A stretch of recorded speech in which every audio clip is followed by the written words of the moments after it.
আসসালামু আলাইকুম। বিসমিল্লাহির রহমানির রহিম। বাংলাদেশ এবং ইন্ডিয়ার যত তরুণ বন্ধুরা দেখছেন, সবাইকে আমার পক্ষ থেকে ভালোবাসা এবং শুভেচ্ছা। বর্তমান যুগে অনেকেই ভালো এন্টারপ্রেনার হচ্ছে, আবার অনেকেই ভালো ভালো প্রফেশন করছে।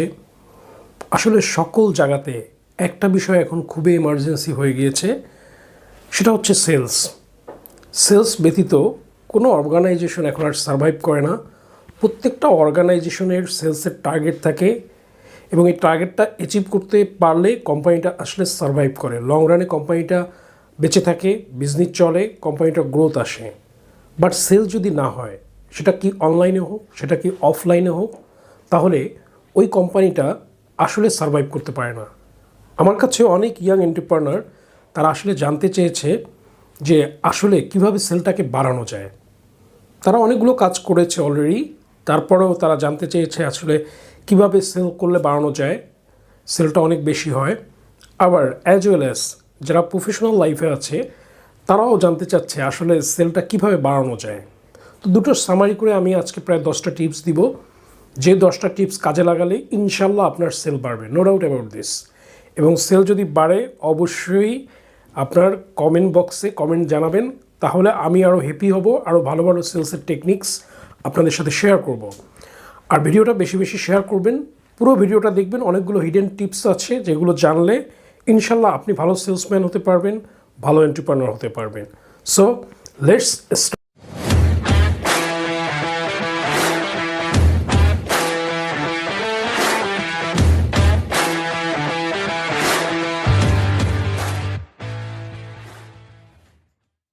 এক নাম্বার, আপনি যে প্রোডাক্টটা বিক্রি করছেন সে প্রোডাক্টগুলো কম্পিটিটররাও বিক্রি করছে, সুতরাং কাস্টমার কেন আপনার প্রোডাক্ট নেবে? আপনি কিছু কাজ করতে পারেন যেটার কারণে কাস্টমার নিতে পারে। তার একটা হচ্ছে গিফট দিতে পারেন। অনেক কাস্টমার এটার জন্য মোটিভেট হয়। কথার কথা, আপনি হুয়াওয়ের একটি স্মার্টফোন বিক্রি করবেন, সাথে একটা হুয়াওয়ের টি শার্ট দিতে পারেন, অথবা হুয়াওয়ের একটা ক্যাপ দিতে পারেন। শুধু এই টি শার্ট, ক্যাপ এটা দেখে অন্য একটা কাস্টমার অপ্পো কেনার কথা ছিল, একই স্পেক দুইটা ফোনের, কাস্টমার এইটা দেখে মোটিভেট হয়ে গেল এবং সেটা বাই করলো, যেটা তার প্ল্যানেট করা ছিল না। সুতরাং কোনো প্রোডাক্টের সাথে গিফট থাকলে দেখবেন সবাই কিনতে চায় এবং গিফটটা রিলেটেড হতে হবে। যেমন আমরা দেখছি অনেক ডানো বা রেড কাউ, অনেক দুধের সাথে আমরা দেখছি গ্লাস ফ্রি দিচ্ছে বা চামিচ ফ্রি দিচ্ছে। আমাদের ঘরের যারা মা বোনরা আছে তারা কিন্তু এনকারেজ হচ্ছে ওই প্রোডাক্টটা বাই করার জন্য। অথচ সে রেড কাউ কিনতে গিয়েছিল, কিন্তু যেহেতু একটা বাটি দেওয়া হচ্ছে আর একটা চামিচ দেওয়া হচ্ছে, সুতরাং তখন কি করলো, সে রেড কাউ না বাই করে সে ডানো বিক্রি করলো, আর ডানোর সেলটাও বেড়ে গেল। সুতরাং গিফট দিতে হবে। 2 number, buy one get one free.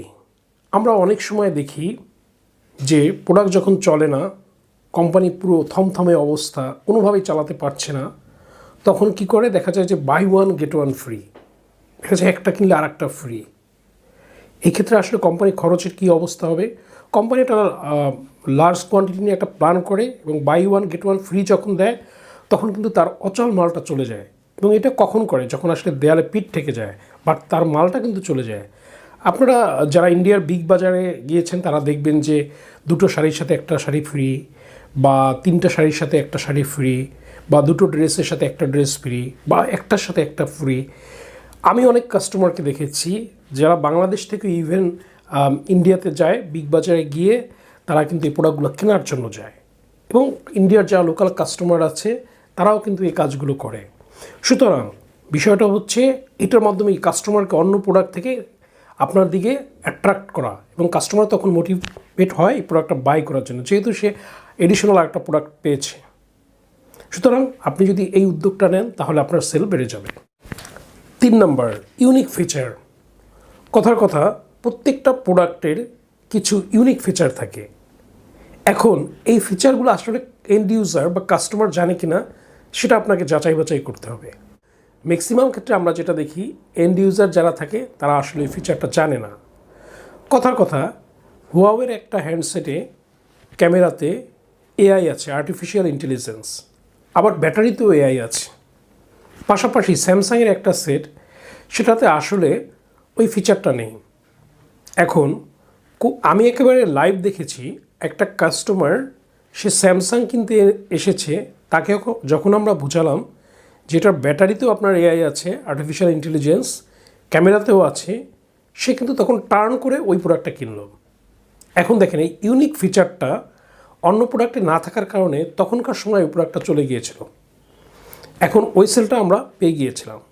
সুতরাং প্রত্যেকটা প্রোডাক্টের কিছু ইউনিক ফিচার আছে যেটা অন্য প্রোডাক্টে নেই, সেটা আপনি কাস্টমারের কাছে বেশি হাইলাইট করেন, সেটাকে বেশি প্রচারণা করেন, তখন হবে কি আপনার প্রোডাক্টটা সেল হবে। অনেকে দেখা যায় বার ফোনে ওয়াটারপ্রুফ, এখন একটা লোক চিন্তা করলো আমি একটা বার ফোন কিনবো 50 বা 100 টাকার জন্য, গ্যাপের জন্য আমি কেন ওয়াটারপ্রুফ কিনবো না? কারণ আমি যদি ওয়াটারপ্রুফ কিনি তাহলে বৃষ্টির সময় কথা বলতে পারবো, আমার কোনো সমস্যা হবে না। সুতরাং আপনার ইউনিক ফিচার প্রোডাক্টের আপনি তুলে ধরুন, তাহলে আপনার সেল বাড়বে। 4 নম্বর, রিটেলার ইনসেন্টিভ। এক এন্ট্রিপ্রেনার, সে চায়না থেকে মাল আসছে, এখন এই মালগুলো যখন দোকানে দিচ্ছে, আরও এরকম 10 জন এন্ট্রিপ্রেনার আছে যারা চায়না থেকে মাল এনে দোকানে দিচ্ছে। এখন দোকানদার আপনার মালটা কেন নিবে? আপনি রিটেলারদের জন্য কিছু ইনসেন্টিভ প্রোগ্রাম দেন, যে কথার কথা উনি 5 পিস রাখে, ওনাকে বলুন যদি আপনি যদি 10 পিস রাখেন তাহলে আপনার জন্য একটা এক্সট্রা ইনসেন্টিভ 5% বা 10% আপনি ক্যাশব্যাক পাবেন, কথার কথা। তখন হবে কি, উনি প্রোডাক্টটা রাখতে চাইবে, তখন অন্য প্রোডাক্ট রাখার চেয়ে আপনার প্রোডাক্টটা রাখার প্রাধান্য দিবে। আমরা মার্কেটে এরকম অনেককে দেখছি যে প্রোডাক্টের খুব একটা ভালো নামগন্ধ নেই, কিন্তু রিটেলারকে যেহেতু ইনসেন্টিভ দিয়েছে, রিটেলার যেহেতু বেনিফিটেড হবে, সেহেতু রিটেলার ওই প্রোডাক্টটা বেশি করে রাখছে এবং কাস্টমার আসলে ওই প্রোডাক্টটাকেই সে প্রমোট করছে। দ্যাটস ওয়াই ওই প্রোডাক্টটা দ্রুত সেল বেড়ে যায়। সুতরাং আপনারা যদি সেল বাড়াতে হয় তাহলে রিটেলারকেও কিন্তু আপনার পকেটে নিতে হবে, আর রিটেলারকে পকেটে নেওয়ার সবচেয়ে বড় যে বুদ্ধি সেটা হচ্ছে তাকে একটা ইনসেন্টিভের অংশ দিতে হবে, তাহলে কী হবে, আপনার রেগুলার সেলটা বেড়ে যাবে। 5 নম্বর, ভিজিবিলিটি। আমরা অনেক ভালো প্রোডাক্ট আছে যেগুলো আমরা ভিজিবল করি না, ভিজিবল না করলে এটা বিক্রি হয় না। আপনারা যেহেতু বিভিন্ন সুপার শপে যান, আপনারা জানেন আগোড়া বা স্বপ্ন যেগুলো সুপার শপ আছে, আমরা অনেক সময় দেখা যায় আমরা লোশন কিনতে গিয়েছি, কিনতে যাওয়ার পর দেখলাম যে একটা সাবানের সাথে আর একটা শ্যাম্পু ফ্রি, একটা শ্যাম্পুর সাথে একটা সাবান ফ্রি, অথবা একটা টুথপেস্টের সাথে একটা ব্রাশ ফ্রি। এখন সেই বক্সগুলো একেবারে ভিজিবল করে রেখেছে, কাস্টমার যেই জায়গায় দাঁড়ায় তার চোখের সাথে একেবারে ভিজিবল। তখন হয় কি, কাস্টমার বাই করতে চায়, সে তখন কি করে, সে দেখলো যে সেটা কেনার ইচ্ছা ছিল না, কিন্তু এটা দেখে সে মোটিভেট হয় এবং সে দ্রুত বাই করে। আর এই ভিজিবিলিটির জন্য কিন্তু আপনার সেলটা বেড়ে যাচ্ছে। সুতরাং কাস্টমারের আই লেভেলটা যেই জায়গায় থাকে ওই জায়গায় আপনার ভালো ভালো প্রোডাক্টগুলো আপনি সাজিয়ে রাখবেন, তখন দেখবেন ওই প্রোডাক্টটা আপনার সেল হবে। আর কাস্টমারের আই কন্ট্যাক্টে যদি না থাকে, নিচে পড়ে রইলো প্রোডাক্টটা অনেক গিফট টিপ সহ, অনেক ফিচার সহ, কাস্টমার দেখলেও না, মোটিভেট হলো না, বাই হলো না, দ্যাট মিনস ওই কোম্পানির সেলটা পড়ে গেল। সুতরাং সেল বাড়ানোর জন্য আই লেভেলে অবশ্যই আপনার প্রোডাক্টটা রাখতে হবে, তাহলে আপনার ভালো সেল হবে। 6 নম্বর, কাস্টমার রিলেশনস। কাস্টমার রিলেশনের উপর আপনার ম্যাক্সিমাম সেল হয়। আমরা অনেকে বুঝি না, আমরা অনেক সময় শর্ট টার্ম গেমের জন্য ভুলভাল বুঝিয়ে কাস্টমারকে প্রোডাক্টটা দিয়ে দিই, ওই কাস্টমার আর কোনো দিন আপনার কাস্টমার হবে না, সে আর কোনো দিন আসবে না। সুতরাং কাস্টমারের সাথে ফ্রেন্ডলি রিলেশন মেনটেন করুন। আমি প্রায় বলি, ফ্রেন্ডের কাছ থেকে আপনি টাকা ধার যেতে পারেন, মনের কথা বলতে পারেন, ক্লাসমেটের কাছে আপনি টাকা ধারও যেতে পারেন না, মনের কথাও বলতে পারেন না। সুতরাং প্রত্যেকটা কাস্টমারকে আপনার ফ্রেন্ড বানিয়ে ফেলেন, তার ভিজিটিং কার্ডটা নেন, তাকে বিভিন্ন স্পেশাল ডেতে উইশ করেন। ওই কাস্টমার আপনি ছাড়া আর কারো মাল নিবে না। আমরা অনেককে দেখি যে আমরা অনেক দোকানে যাই, গিয়ে ওই সেলসম্যানকে খুঁজি, ভাইয়া উনি আছে, ঠিক আছে আমি তাহলে কালকে আসবো, ওই না থাকলে আমি কালকে আসবো। কেন?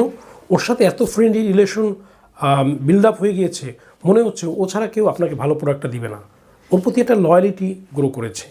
সুতরাং আমাদের কাস্টমারের সাথে এমন রিলেশন রাখতে হবে ফ্রেন্ডলি।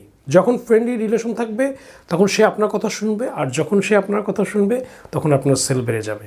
সুতরাং আমরা যেন এই ভুলটা না করি। 7 নম্বর, নিউ প্রোডাক্ট। আমরা অনেক সময় দেখি যে গতানুগতিক সব প্রোডাক্টগুলো চলছে, কাস্টমার একটু বোর ফিল করছে, কাস্টমার আর আসলে বাই করছে না, তখন কি নতুন সেগমেন্টে প্রোডাক্ট লঞ্চ করা উচিত। তখন যদি নতুন প্রোডাক্ট দেন তখন ওইটা দিয়ে কাস্টমার হুমড়ি খেয়ে পড়ে, আর তখন কিন্তু আলটিমেটলি ওইটার সেলটা বেড়ে যায়। সুতরাং আপনারা যখন মনে করবেন যে আপনাদের প্রোডাক্টগুলো আর চলছে না, এন্টারপ্রেনার যারা আছেন, তখন ভেরিয়েশন আনবেন প্রোডাক্টের। কথার কথা, কাস্টমার অনেক দিন থেকে ক্লোজ আপ ইউজ করেছে, তার এখন আর ভালো লাগছে না, সে নতুন কিছু খুঁজছে। সে তখন দেখা গেল ইন্ডিয়ান কোলগেট ইউজ করলো বা অন্য একটা প্রোডাক্ট সে তখন নিতে চাইলো, সে একটু ভেরিয়েশন চাচ্ছে। সুতরাং অ্যাজ এ এন্টারপ্রেনার আপনাকে কিন্তু এটা মাথায় রাখতে হবে। এক প্রোডাক্ট দিয়ে আপনি কিন্তু সবসময় খুব ভালো সেল পাবেন না, তখন দেখা যাবে অ্যাজ ইউজুয়াল অ্যাভারেজ সেল হচ্ছে। যখনই একটা নতুন প্রোডাক্ট আনবেন তখনই কিন্তু আপনার সেলের ভলিউমটা বেড়ে যাবে এবং আপনি বেশি সেল পাবেন। 8 নাম্বার, অ্যাট্রাকটিভ প্যাকেজিং। আপনার প্রোডাক্টের প্যাকেজিংয়ের উপর সেলটা কিন্তু অনেক ডিপেন্ড করে। আপনি দেখবেন যে অনেক প্রোডাক্ট দেখলেই কিনতে ইচ্ছা করে, এত সুন্দর প্যাকেজিং, এত সুন্দর বক্স, যে কোনো কাস্টমার ইন্টারেস্ট করে ওই প্রোডাক্টটা বাই করার জন্য। সে অন্য প্রোডাক্ট কিনতে গিয়েছে, ওইটার প্যাকেজিং দেখে তার পছন্দ হয়ে গিয়েছে, ওইটার প্যাকেজিং দেখে তার ভিতরে একটা আস্থা তৈরি হয়ে গিয়েছে যে এই কোম্পানিটা ভালো, এর প্রোডাক্ট ভালো, এত লাক্সারি তার প্যাকেজিং। সুতরাং আপনারা অবশ্যই মার্কেটিং টিমকে, সেলসের যারা লোক আছেন তারা ফিডব্যাক দিবেন, আর যারা এন্টারপ্রেনার আছেন তাদের যারা প্রোডাক্ট ডিজাইন করে তাদেরকে ফিডব্যাক দিবেন। অবশ্যই প্যাকেজটা যেন অ্যাট্রাকটিভ হয়। অ্যাট্রাকটিভ প্যাকেজের কারণে অনেক সময় মাল্টিন্যাশনাল প্রোডাক্ট কোম্পানি প্রোডাক্টও ফেল করে। তাহলে আপনাকে কী করতে হবে, প্যাকেজটা অ্যাট্রাকটিভ করতে হবে, যে প্যাকেজটা দেখে কাস্টমার বাই করতে চাবে, আর তখন আপনার সেলটা বেশি হবে। সুতরাং প্যাকেজিংটা যেন অবশ্যই অ্যাট্রাকটিভ হয় আপনার প্রোডাক্টের। 9 নম্বর, গ্রেট প্রেজেন্টেশন। আমরা অনেক সময় দেখি বাসে বা লঞ্চে যখন উঠি, দেখি একজন সেলসম্যান এসেছে, সে এসে বলল প্রোডাক্টের গুণগণের কথা। এটা শুনে মানুষ কোনো ব্র্যান্ডের নাম নেই, প্রোডাক্টের কোনো ফিচারও ভালো জানে না, শুধু সে যা শুনেছে ওইটা বিশ্বস্ততা নিয়ে প্রোডাক্টটা বাই করেছে। কেন? তার প্রেজেন্টেশন স্কিল খুব ভালো ছিল। সুতরাং অ্যাজ এ সেলসম্যান আপনি যখন প্রেজেন্ট করবেন আপনার কাস্টমারের কাছে, তখন আপনাকে জানতে হবে কম্পিটিটরের কী আছে ফিচার, আপনার ইউনিক কী ফিচার আছে, আপনার কোনটা ভালো গুণ, এগুলো কাস্টমারের কাছে বেশি রিপ্রেজেন্ট করতে হবে। যখন এগুলো বেশি রিপ্রেজেন্ট করবেন তখন customer will be interest to buy your product, তখন কাস্টমার ইন্টারেস্ট ফিল করবে। সুতরাং আপনার প্রোডাক্টের প্রেজেন্টেশনটা খুবই সুন্দর হতে হবে। এই প্রেজেন্টেশনটা সুন্দরের উপর ডিপেন্ড করেই দ্রুত অন্য ব্র্যান্ড রেখে আপনার প্রোডাক্ট বাই করবে। সুতরাং যখন দোকানে কাস্টমার আসবে আপনাকে কিন্তু এটা মাথায় রাখতে হবে। যদি আপনি কোনো ব্র্যান্ড প্রমোটার হন, আপনার প্রোডাক্ট প্রেজেন্টেশনটা সুন্দর করতে হবে। যদি আপনি কোনো এন্টারপ্রেনার হন, তাহলে যেই পার্টি আপনার প্রোডাক্টটা নিবে তার কাছে সুন্দরভাবে প্রেজেন্ট করতে হবে। তখন দেখবেন কি সে মোটিভেট হবে আপনার প্রোডাক্টটা বাই করার জন্য, আর তখন আপনার সেলটা বেড়ে যাবে। আর যদি কাস্টমারকে আপনি প্রেজেন্ট করতে না পারেন, আপনি যদি অনেস্টলি প্রেজেন্ট না করতে পারেন, আপনি যদি কনফিডেন্টলি প্রেজেন্ট না করতে পারেন, তখন প্রোডাক্ট যত ভালোই হোক কাস্টমার আর নিবে না, কাস্টমারের ভিতরে কনফিউশন কাজ করবে। সুতরাং প্রোডাক্ট প্রেজেন্টেশনটা পারফেক্ট হতে হবে, সবগুলো ফিচার জানতে হবে, কম্পিউটারদের ফিচার জানতে হবে, দেন আপনার সেলটা বেড়ে যাবে। 10 নম্বর, কাস্টমার লয়্যালিটি প্রোগ্রাম। আমরা দেখবেন যে ম্যাক্সিমাম কোম্পানি বাংলাদেশের, গ্রামীণ ফোনে দেখেন কাস্টমার লয়্যালিটি প্রোগ্রাম আছে, রবির আছে, তারপর স্বপ্ন আছে। এর মাধ্যমে কি লং টার্ম কাস্টমারকে ধরে রাখা।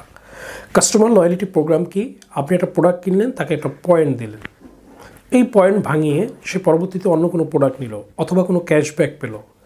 এতে হলো কি, সে অন্য প্রোডাক্ট না কিনে আপনার প্রোডাক্টটা কিনবে। আর যখন আপনার প্রোডাক্টটা সে রেগুলার আপনার কিনবে, তখন আপনার রেগুলার কাস্টমার হবে এবং রেগুলার আপনার সেল বাড়বে। সুতরাং এইভাবে লং টার্মে একটা কাস্টমারকে ধরে রাখতে হবে। অ্যাজ এ এন্টারপ্রেনার আপনারা অবশ্যই এটা চালু করবেন, কাস্টমার লয়্যালিটি প্রোগ্রাম। খুব কম খরচ, কিন্তু আপনি লং টার্ম কাস্টমারকে ধরে রাখবেন, যেটা আপনাকে লং টার্ম সেলস দেবে, রেভিনিউ। যারা সেলসে কাজ করেন তারা অবশ্যই তার মার্কেটিং ডিপার্টমেন্টকে আপনারা এটা ফিডব্যাক দিবেন যে আমাদের কাস্টমার লয়্যালিটি প্রোগ্রাম লাগবে। আমাদের কাস্টমার লয়্যালিটি প্রোগ্রাম হলে তখন কাস্টমারের টপ অফ দ্য মাইন্ডে আপনার ব্র্যান্ডের নাম আসবে। সে যখনই মার্কেটে যাবে আপনার প্রোডাক্টটাই কিনতে চাবে, কারণ তাতে তার লাভ আছে। সে একটা গিফট পাবে, সে অথবা ক্যাশব্যাক পাবে, যেটা তার জন্য বেনিফিশিয়াল। সুতরাং এটা চালু করলে অবশ্যই আপনার সেল বাড়বে। আজকে আমি যে 10টা টিপস বললাম, এই 10টা টিপস যদি কোনো এন্টারপ্রেনার ফলো করে, কোনো সেলসম্যান ফলো করে, তাহলে ডেফিনেটলি তারা ভালো সেল করতে পারবে, অনেক বেশি বিক্রয় করতে পারবে। যেই বিক্রয়গুলো আগে হতো না, এখন এই টেকনিক্সগুলো কাজে লাগিয়ে আপনি আরও বেশি বিক্রয় করতে পারবেন। আর আমার এই ভিডিওটা যদি ভালো লাগে তাহলে অবশ্যই ইয়াং সেলসম্যানদের মাঝে শেয়ার করবেন, ইয়াং এন্টারপ্রেনারদের মাঝে শেয়ার করবেন, তাদেরকে ডেভেলপমেন্ট করাই আমার কাজ। আর অন্য সময় আসবো অন্য কোনো বিষয় নিয়ে। কোনো কিছু জানার থাকলে অবশ্যই কমেন্ট বক্সে কমেন্ট করবেন এবং আমার ইউটিউব চ্যানেলটি সাবস্ক্রাইব করতে ভুলবেন না। সবাই ভালো থাকবেন, আমার জন্য দোয়া করবেন। আসসালামু আলাইকুম।